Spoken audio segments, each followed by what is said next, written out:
열왕기하 12장 1절에서 8절 말씀입니다. 열왕기하 12장 1절에서 8절입니다. 하나님의 말씀입니다. 함께 고백드리겠습니다. 예후의 제7년에 요아스가 왕이 되어 예루살렘에서 40년간 통치하니라. 그의 어머니의 이름은 시비아라. 브엘세바 사람이더라. 요아스는 제사장 여호야다가 그를 교훈하는 모든 날 동안에는 여호와 보시기에 정직히 행하였으되 다만 산당들을 제거하지 아니하였으므로 백성이 여전히 산당에서 제사하며 분향하였더라. 요아스가 제사장들에게 이르되 여호와의 성전에 거룩하게 하여 드리는 모든 은 곧 사람이 통용하는 은이나 각 사람의 몸값으로 드리는 은이나 자원하여 여호와의 성전에 드리는 모든 은을 제사장들이 각각 아는 자에게서 받아들여 성전의 어느 곳이든지 파손된 것을 보거든 그곳으로 수리하라 하였으나 요아스 왕 제23년에 이르도록 제사장들이 성전에 파손된 데를 수리하지 아니하였는지라. 요아스 왕이 대제사장 여호야다와 제사장들을 불러 이르되 너희가 어찌하여 성전에 파손한 데를 수리하지 아니하였느냐. 이제부터는 너희가 아는 사람들에게서 은을 받지 말고 그들이 성전에 파손한 데를 위하여 드리게 하라. 제사장들이 다시는 백성에게 은을 받지 아니하고 성전 파손된 것을 수리하지도 아니하기로 동의하니라. 아멘. 예수님 더욱 사랑하시는 저와 여러분 되기를 주님의 이름으로 축복합니다. 아멘. 하나님께서는 겸손한 자를 사랑하시죠. 교만한 자를 물리치고 겸손한 자에게 은혜를 베풀어 주시는 주님이십니다. 예수님도 나는 마음이 온유하고 겸손하다 말씀하셨지요. 그러면 여러분, 겸손과 교만의 그 기준은 뭘까요? 어떤 사람은 교만하고 어떤 사람은 겸손할까요?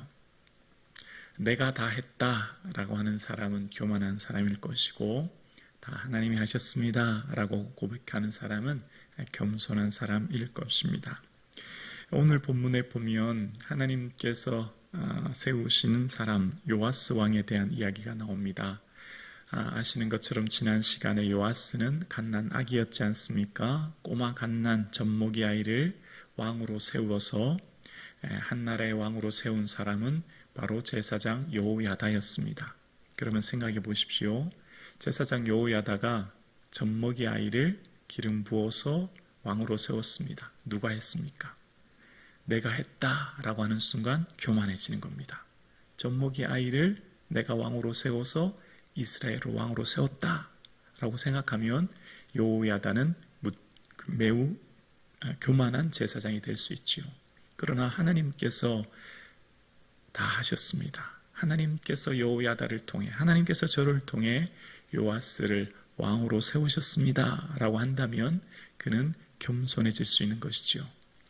외형적으로 객관적으로 보면 여호야다가, 제사장 여호야다가 군사들을 일으켜서 제사장들과 함께 지금 요아스를 왕으로 세운 것이죠. 자, 그런 상황 가운데 요아스가 이제 40년 동안 통치했다 이야기하면서 2절에 보면 요아스에 대해서 이렇게 얘기합니다. 요아스는 제사장 여호야다가 그를 교훈하는 모든 날 동안에는 여호와 보시기에 정직히 행하였으되.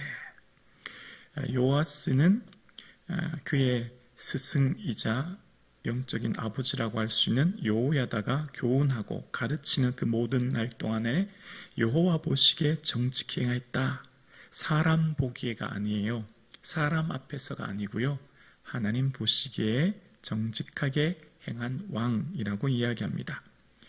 여호야다의 가르침대로 그는 하나님 앞에 정직히 행했다라고 이야기합니다.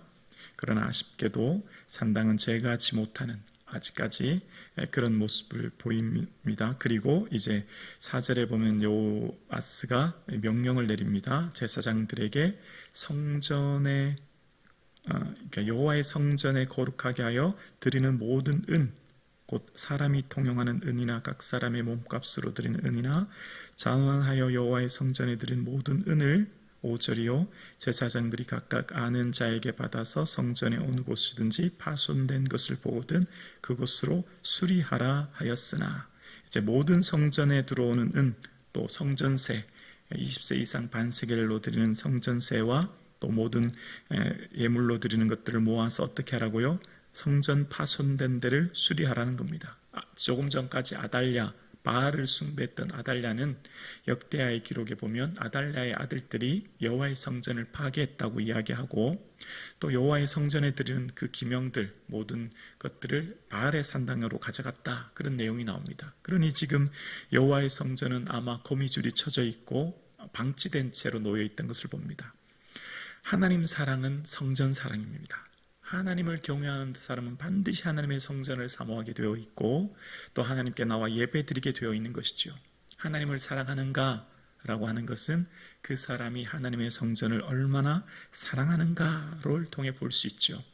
요아스는 하나님 보시기에 정직행했는데 첫 번째로 한 것이 바로 성전을 수리하여 새롭게 정화하여 예배하는 삶을 살도록 했던 겁니다. 파손된 것을 모든 것을 수리하도록 그렇게 명령을 내린 것이죠. 그런데 참 안타까운 모습이 나와요. 6절입니다. 요아스 왕 제23년에 이르도록 제사장들이 성전에 파손된 데를 수리하지 아니하였느니라. 23년이 넘도록 제사장들이 성전을 수리하지 않았다, 이런 내용이 나와요. 그러니까 7살의 왕이 되었잖아요.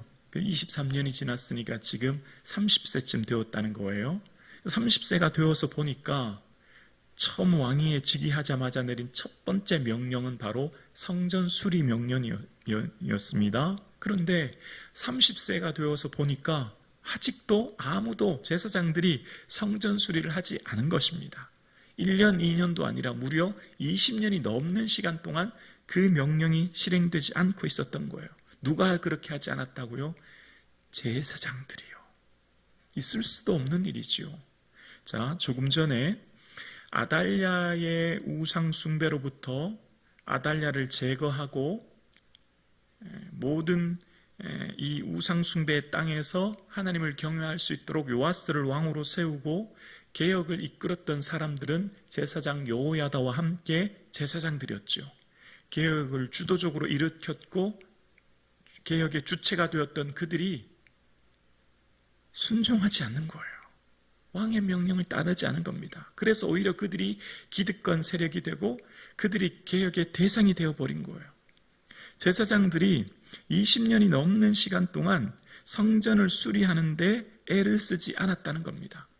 이전에 아달랴의 통치 기간 동안 바알을 섬기는 모든 사람들이 있을 동안 어쩌면 제사장들은 생활고의 어려움에 시달렸을 것으로 보여요. 그런데 이제 그들은 자신들의 이익을 취하는 모습으로 전락한 모습을 보입니다.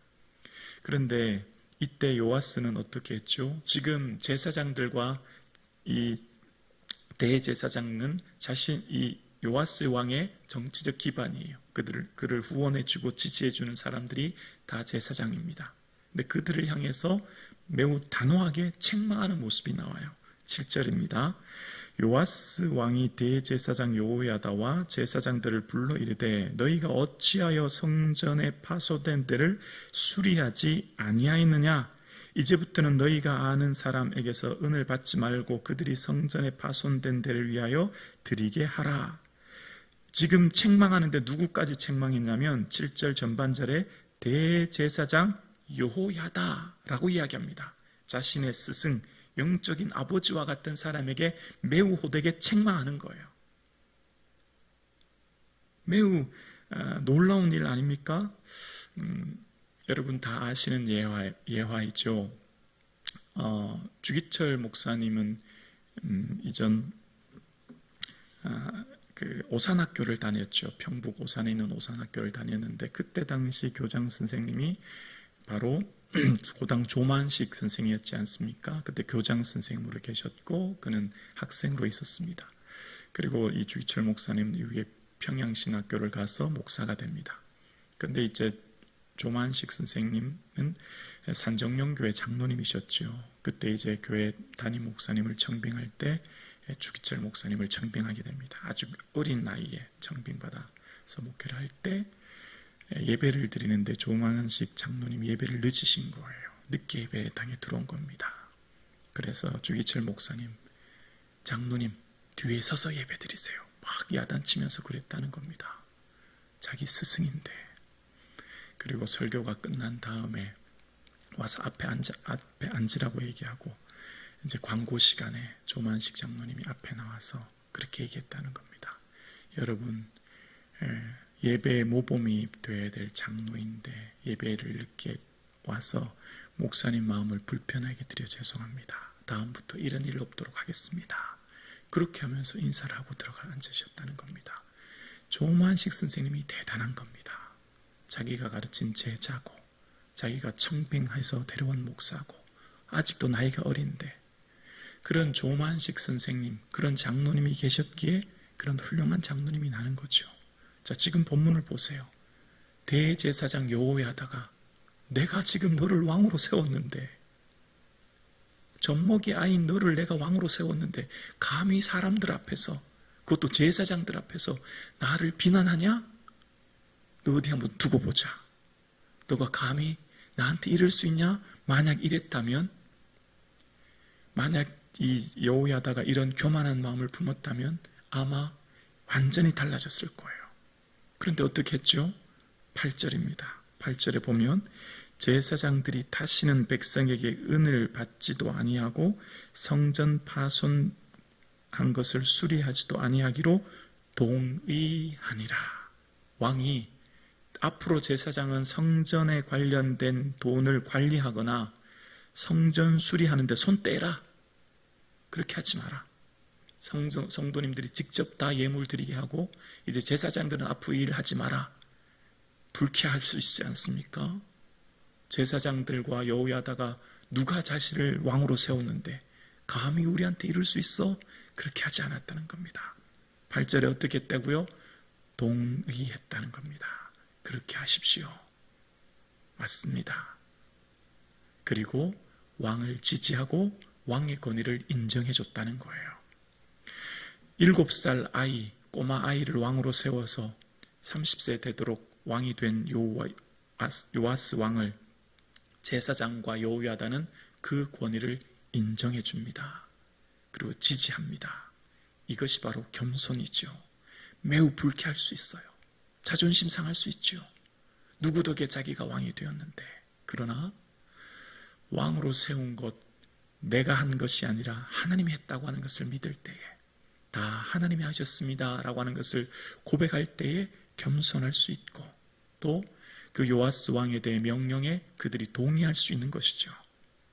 오늘 우리의 삶에 누가 우리의 삶을 이끌고 계십니까? 역사의 주인이 누구이십니까? 다 하나님이 하시는 거예요. 우연이 아닙니다. 내가 한 게 아니죠. 하나님이 하셨습니다 라고 고백하면 겸손해질 수 있는 겁니다. 그리고 하나님이 하셨다고 할 때 그 어떤 것 가운데서도 나를 내려놓을 수 있고, 그래서 하나님이 세우시는 위대한 왕이 될 수 있는 것뿐만 아니라 하나님이 위대한 제사장 여호야다가 되는 것이죠. 오늘 함께 예배드리시는 사랑하는 성도님, 역사의 주인은 하나님이십니다. 하나님이 역사를 주관하시는 거예요. 이 땅의 모든 정치, 경제, 사회 모든 주인은 하나님이시며 하나님이 이 땅의 모든 주권자이십니다. 그 하나님의 역사의 주관자 되시며 내 인생의 주인 또한 하나님이시기에 내 모든 것 또한 주님이 이루셨다는 것을 믿을 때에 우리는 모든 것을 주께서 하셨습니다 고백하게 되고 겸손한 삶을 살게 되죠. 오늘 우리의 모든 삶은 주님이 하셨음을 믿고 겸손하게 주의 그 일하심에 순종하며 그 뜻을 따라 살아갈 수 있는 저와 여러분 되기를 주님의 이름으로 축원합니다.